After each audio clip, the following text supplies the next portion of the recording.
Namaste. Welcome to our continuing series on Savitri with our beloved Ranga. We are still in the book of beginnings, the secret knowledge, beginning with this line. For these she yearns and feels them destined hers. Heaven's privilege she claims as her own right. Just is her claim, the all-witnessing gods approve, clear in a greater light than reason owns. Our intuitions are its title deeds. Our souls accept what our blind thoughts refuse. Earth's winged chimeras are truth's steeds in heaven. The impossible, God's sign of things to be. But few can look beyond the present state or overleap this matted hedge of sense. All that transpires on earth and all beyond are parts of an illimitable plan the one keeps in his heart and knows alone. Our outward happenings have their seed within, and even this random fate that imitates chance, this mass of unintelligible results, are the dumb graph of truths that work unseen. The laws of the unknown create the known. The events that shape the appearance of our lives are a cipher of subliminal quiverings, which rarely we surprise or vaguely feel, are an outcome of suppressed realities that hardly rise into material day. They are born from the spirit sun of hidden powers, digging a tunnel through emergency. But who shall pierce into the cryptic gulf and learn what deep necessity of the soul determined casual deed and consequence?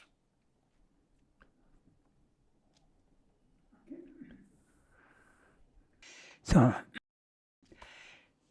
we have to read from, for these she yearns and feels them destined hers.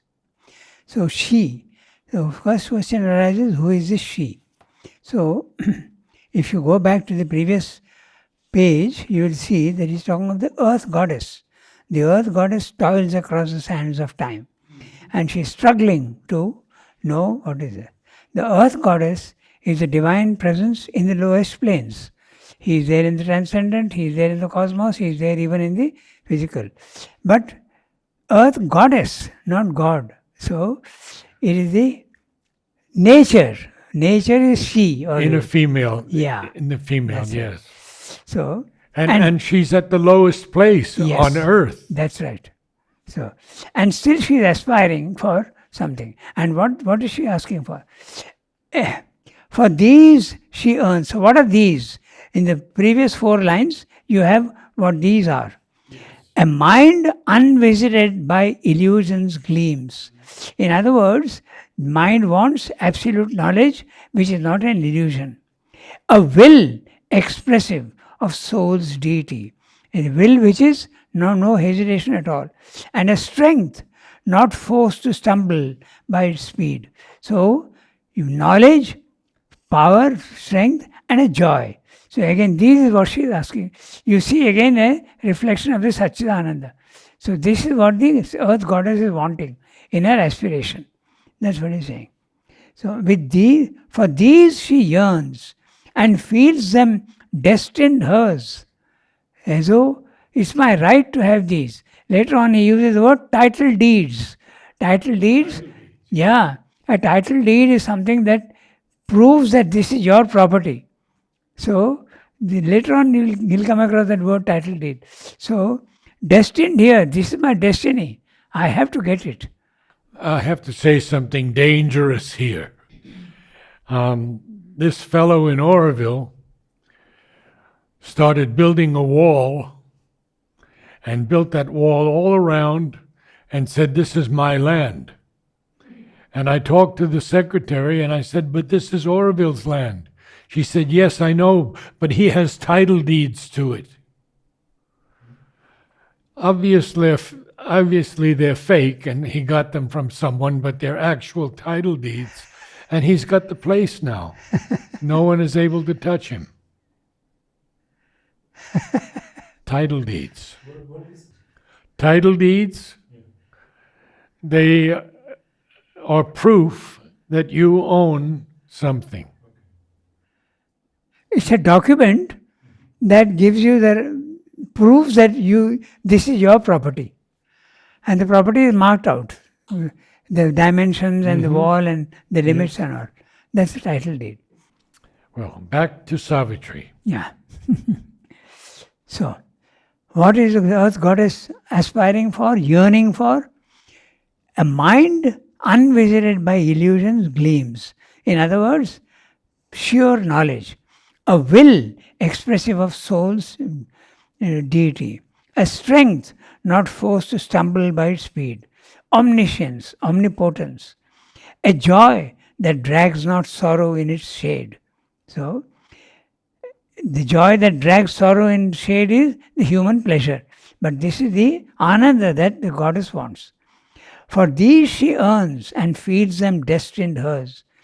Heaven's privilege she claims as her own right. Okay? Just is her claim. The all-witnessing gods approve. So, man has the right to reach divine. That's what he's saying. Clear in a greater light than reason owns. Reason owns, own in the sense of admits or confess, in that sense. So, he has the right to do that. He has the right to go to heaven. But reason challenges sometimes. Clear in a greater light than reason owns. Our intuitions are its title deeds, the right to property of the higher planes of consciousness. Our souls accept, but our blind thoughts refuse. Doubts always come that we can't go there. So this is what he's saying. The thoughts are refusing that we can't attain to God. In fact, there are many philosophies and even religions which say you can never become God. But here in Advaita philosophy we say that yes, you are essentially God and you can become God. So, our souls accept what our blind thoughts refuse. Earth's winged chimeras are truth's steeds in heaven. Beautiful. He's saying the earth's imaginations and those things which are only ideals, which are not true, chimeras, may be true, may not be true, half-truths.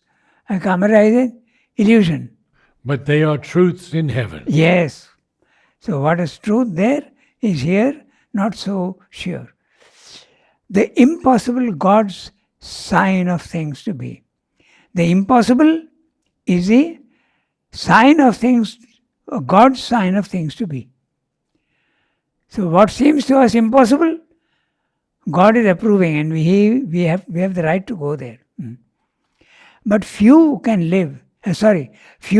look beyond the present state or overleap this matted hedge of sense. Beautiful. A hedge is something that limits you, and matted is fully covered. So you can't, senses don't allow you to go beyond their own region. It's a hedge. All that transpires on earth and all beyond are parts of an illimitable plan. The one keeps in his heart and knows alone. The one is at the highest level. So he has a plan and he is keeping that plan to himself and he is executing it here, and we see only the results, but we don't know the end result, nor do we know what the plan is. The one for us is the divine. Yes, absolutely. The one where the Unitarian consciousness is there at the highest level. The one is the divine. Keeps in his heart and knows alone. Our outward happenings have their seed within. That's an interesting line. Yeah. Whatever is happening here is intended elsewhere. They are all the outward happenings here have their seed within. The seed is there, and we see only the results of the seed. We see the tree, but we don't see the seed. We don't see the origin of things.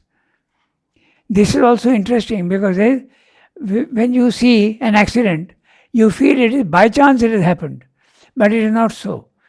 There is no such thing as an accident. As chance. Yes, actually. it's not. Yes. It is intended, it is determined, and if you are sufficiently high in consciousness, you will see that there is a cause for it.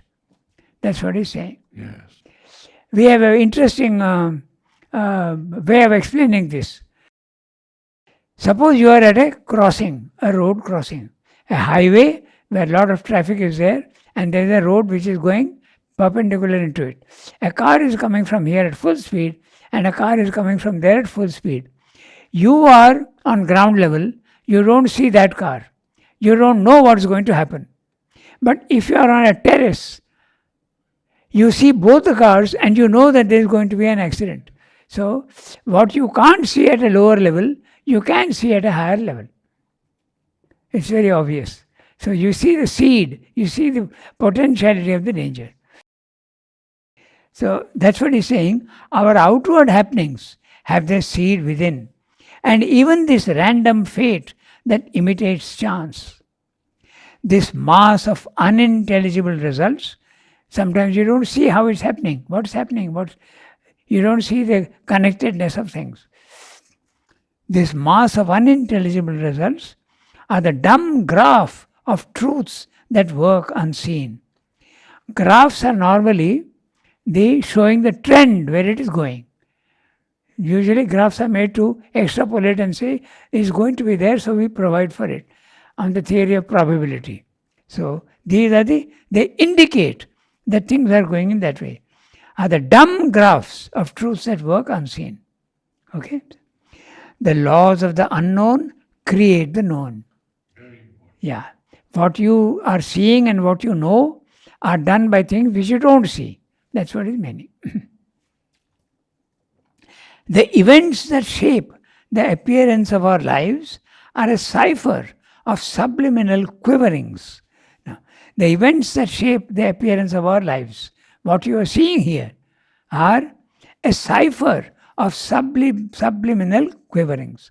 Subliminal, below the surface. And cipher is an interesting word. It means here a code or a key. Usually the word cipher also can mean a zero. In India it's very often used as a cipher, a zero.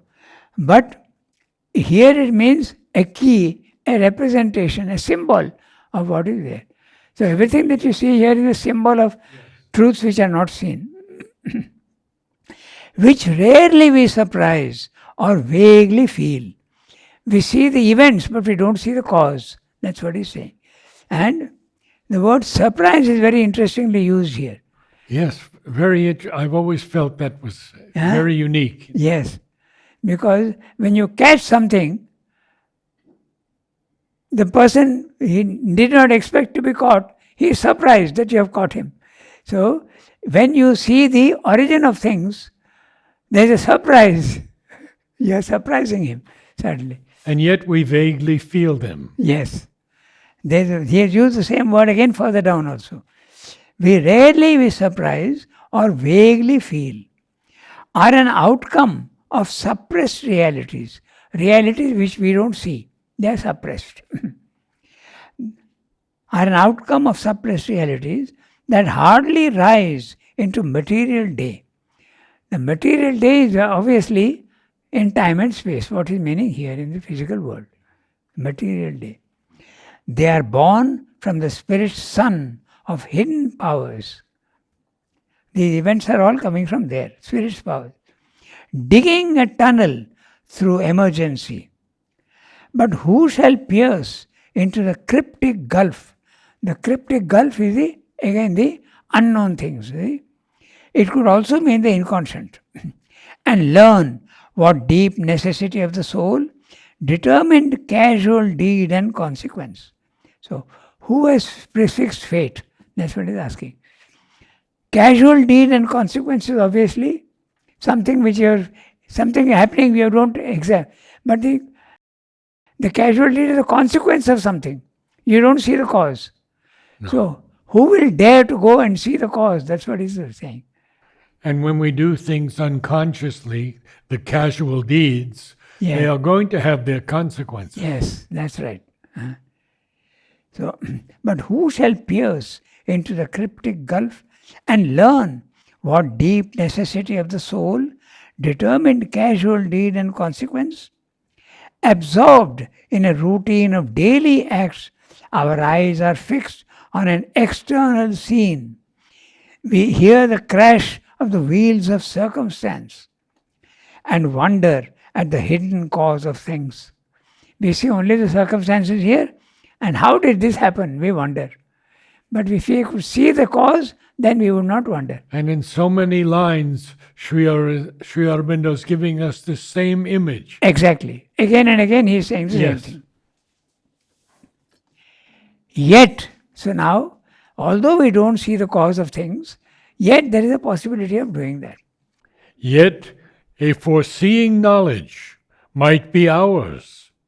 If we could take our spirit stand within, if we could hear the muffled daemon voice, too seldom is the shadow of what must come cast in an instant on the secret sense, which feels the shock of the invisible, and seldom in the few who answer give, the mighty process of the cosmic will communicates its image to our sight, identifying the world's mind with ours.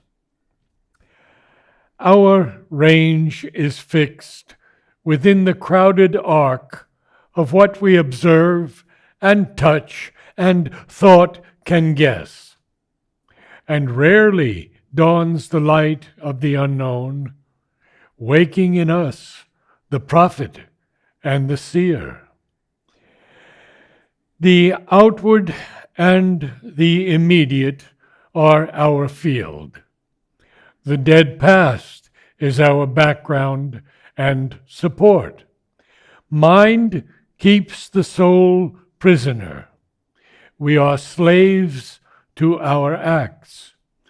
We cannot free our gaze to reach wisdom's sun.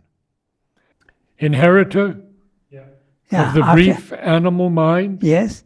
man, still a child in nature's mighty hands, in the succession of the moments lives.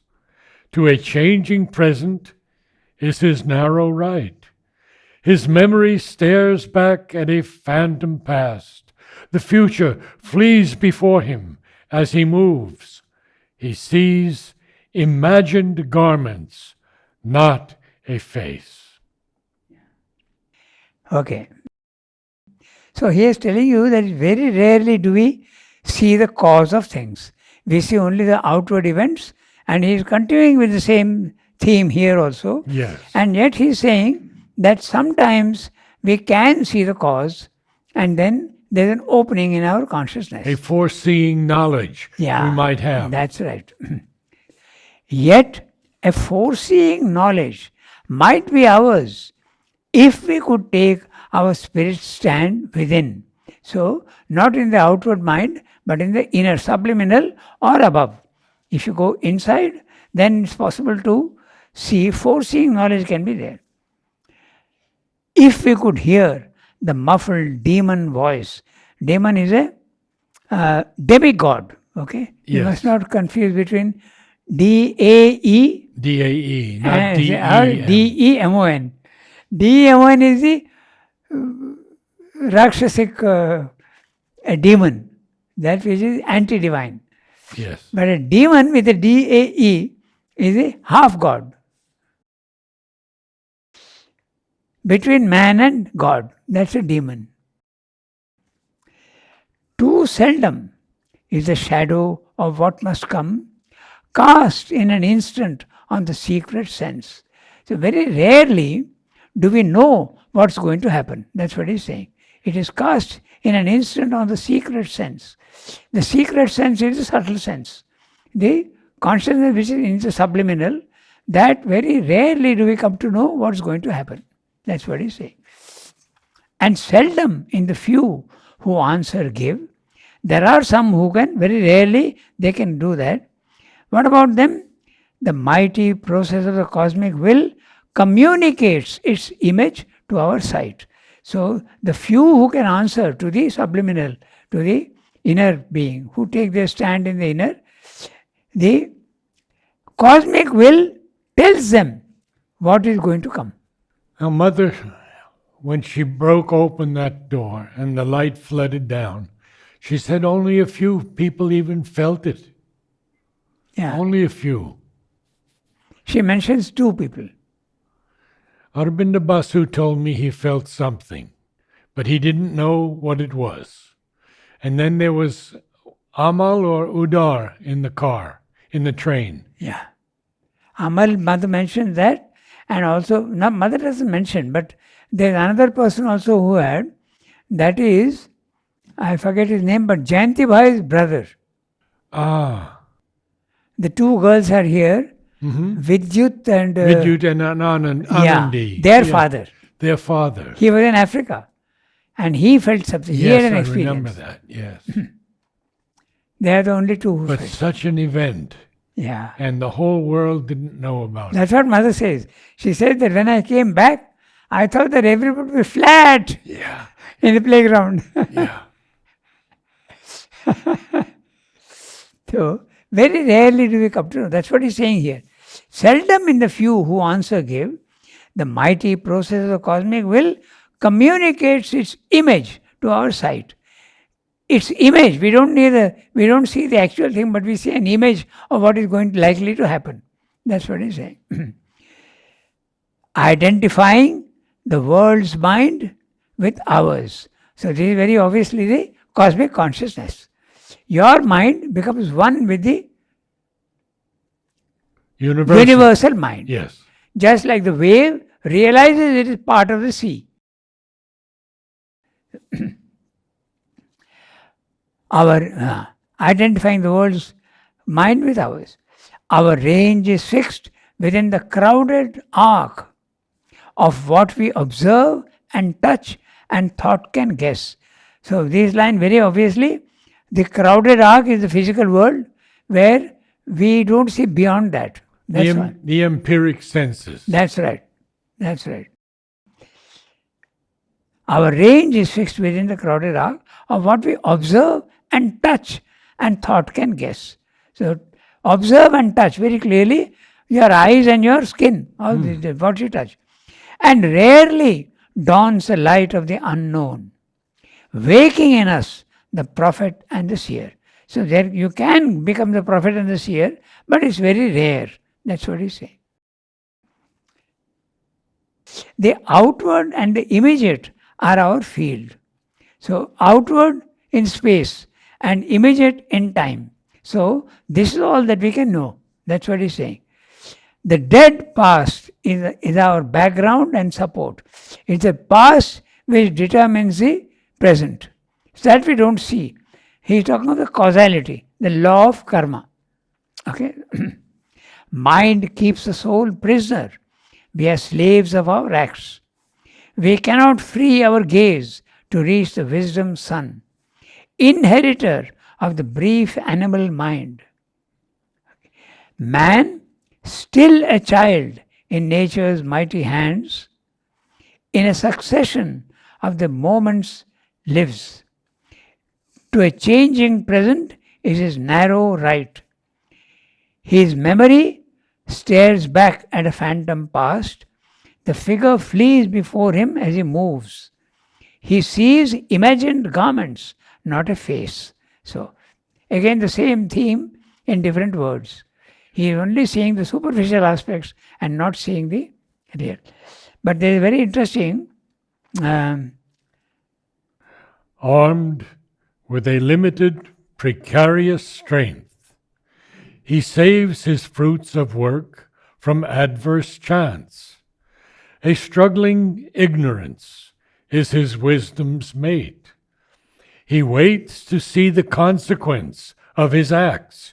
He waits to weigh the certitude of his thoughts. He knows not what he shall achieve or when. He knows not whether at last he shall survive or end like the mastodon and the sloth, and perish from the earth where he was king. He is ignorant of the meaning of his life. He is ignorant of his high and splendid fate. Only the immortals on their deathless heights, dwelling beyond the walls of time and space, masters of living, free from the bonds of thought, who are overseers of fate and chance and will, and experts of the theorem of world need, can see the idea, the might that change time's course, come maned with light from undiscovered worlds. Here, while the world toils on with its deep, blind heart, the galloping hooves of the unforeseen event, bearing the superhuman rider, near and impassive to earth's din and startled cry, return to the silence of the hills of God. As lightning leaps, as thunder sweeps, they pass and leave their mark on the trampled breast of life.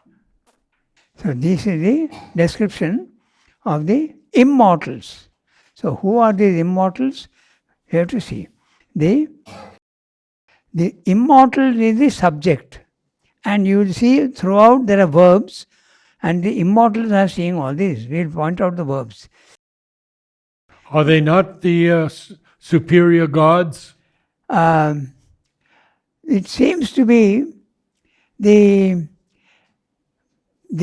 avatars. The avatars. Yeah.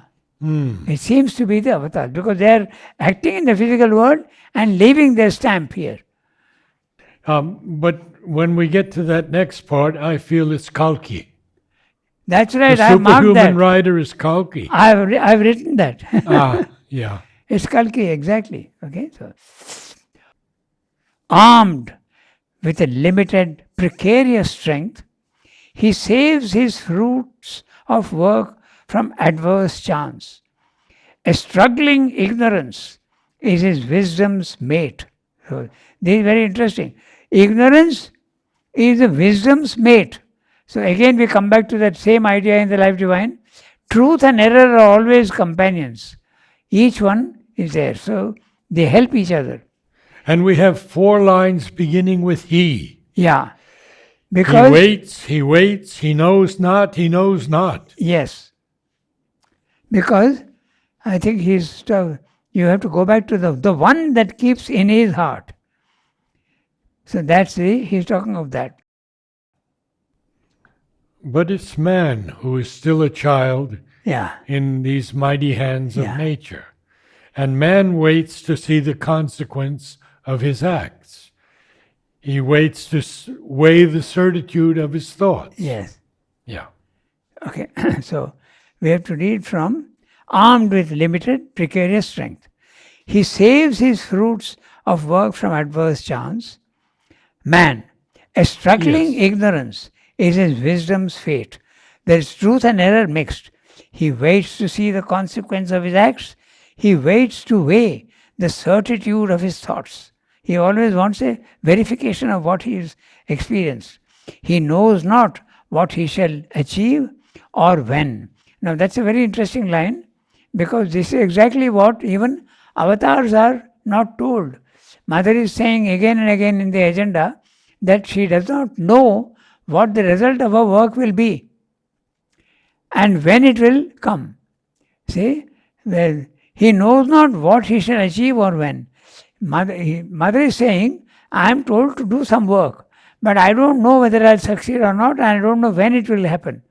So this is kept secret. Even Sri Aurobindo says something very interesting. He says, my faith is 100% for what is going to happen. But there is a doubt in the mind as to when it will happen. So this is the doubt that is there. He knows not what he shall achieve or when. He knows not what he shall achieve or when. He knows not whether at last he shall survive or end like the mastodon and the sloth. Now, mention of sloth is rather interesting. Is it an endangered species? Mastodon doesn't exist. There is a sloth in Tamil Nadu. There are sloths. There are many sloths. Yeah. But are they an endangered species? Why is he saying? Well, the great sloths are practically extinct. Probably. But yes, they are. Yeah. But the sloths in India, they used to kill them, you see. And then these fellows found out that if he brought photographers, they'd pay him the same money to photograph them, so they don't kill them now.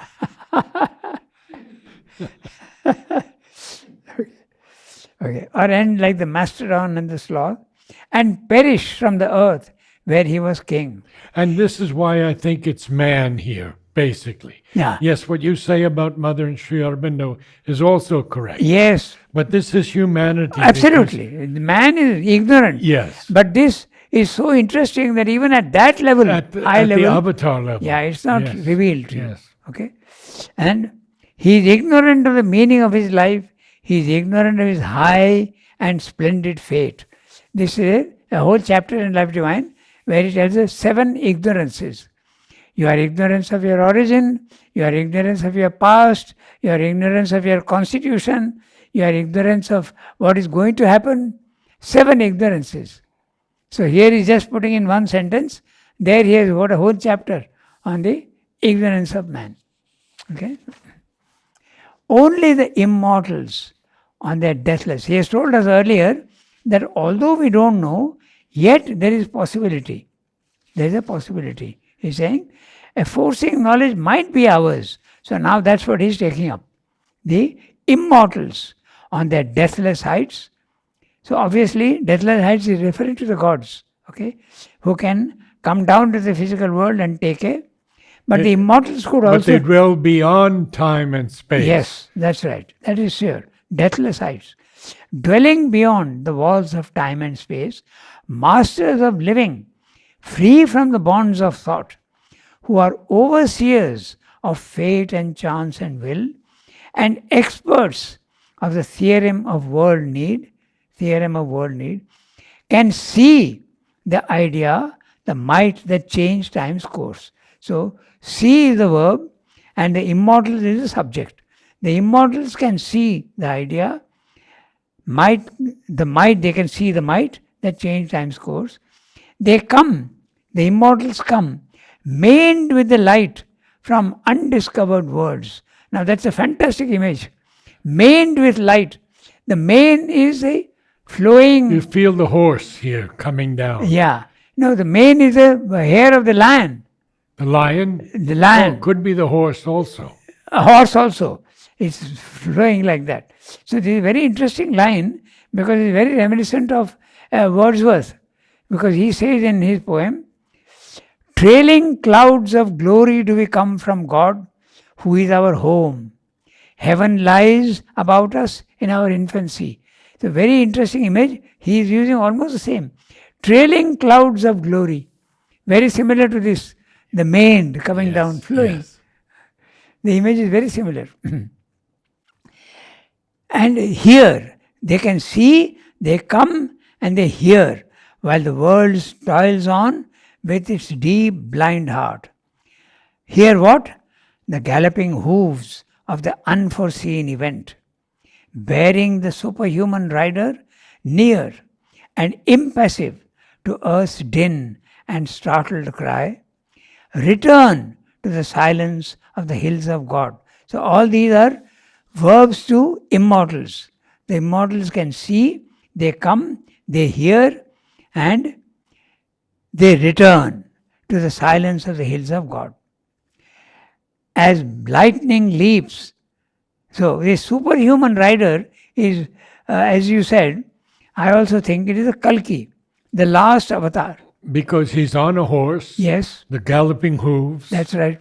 and he's the superhuman rider. Yes, and he's also immortal. Yes, So exactly. it's very clearly the Kalki. Now, And Sri Aurobindo is said to be the last avatar. yes, there's a So- big discussion on that. Very interesting. Yes. So, return the silence of the hills of God. Hills of God, huh? You go, you return, you come down to the physical world and go. Return to the silence of the hills of God.